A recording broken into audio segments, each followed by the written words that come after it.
What stirs in you when you read the quiet counsel of the philosopher Epicurus? He says, do nothing in your life which would cause you fear if discovered by your neighbor. Pause there for a moment. Why do you suppose the ancient philosopher chose the image of the neighbor's eyes rather than, say, God's gaze or the law's judgment?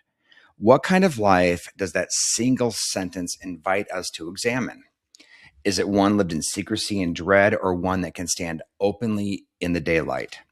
Now let the question linger as we turn toward the deeper stream of spiritual development in leadership.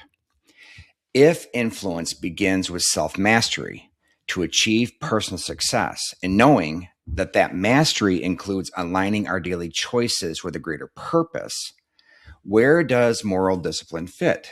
Have you ever watched a leader reach a crisis precisely because private choices drifted from public values? Of course. But wait, what happens inside when the microscope we so readily use to examine others is gently set down and the mirror of self-evaluation is lifted instead? Does fear begin to rise, or does something freer begin to breathe? Consider this framing of the human story, drawn from Genesis. In the garden, everything was good. Authority was exercised through the process of naming, creating, and blessing. Then a single act of disobedience invited fracture in Genesis 3. The desire for more, the suspicion that the giver was withholding. From Genesis chapter 4 on, the human project becomes a long response to loss. One group of descendants began to build tools to ease the pain of work. Another group of descendants began laying infrastructure so society can stand and run smooth. But another line of descendants began crafting musical instruments. Why do you think the text highlights musical instruments so curiously? Two human lineages, shepherds and toolmakers, address pain and necessity, but the makers of music seem to reach for something beyond survival: pleasure, wonder, and communion. Every human invention and occupation is either solving a human problem or enhancing the human experience. Hospitals and technology solve human problems, while the arts, cruise ships, and sports enhance the human experience. That has been the human experience since Genesis 4.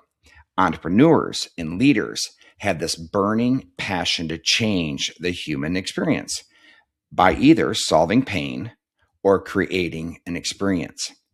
But all of this begins in each person's moral choices in their hearts.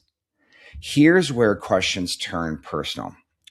If every choice we make is an attempt to feel something, an emotional goal, what happens when we pursue good desires through paths that cannot bear the neighbor's gaze?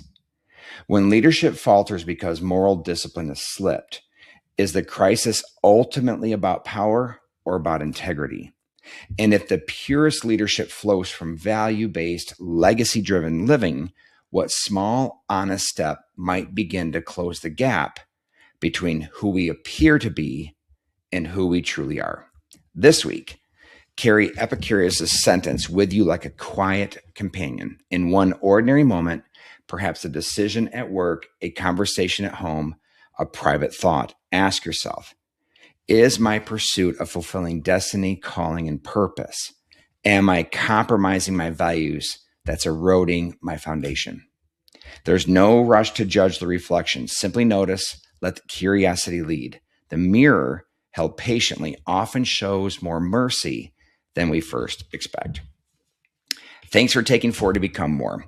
Whenever a memory, a discomfort, or a small clarity surfaces as you sit with these questions, feel welcome to share it. I'm here listening. See you next week.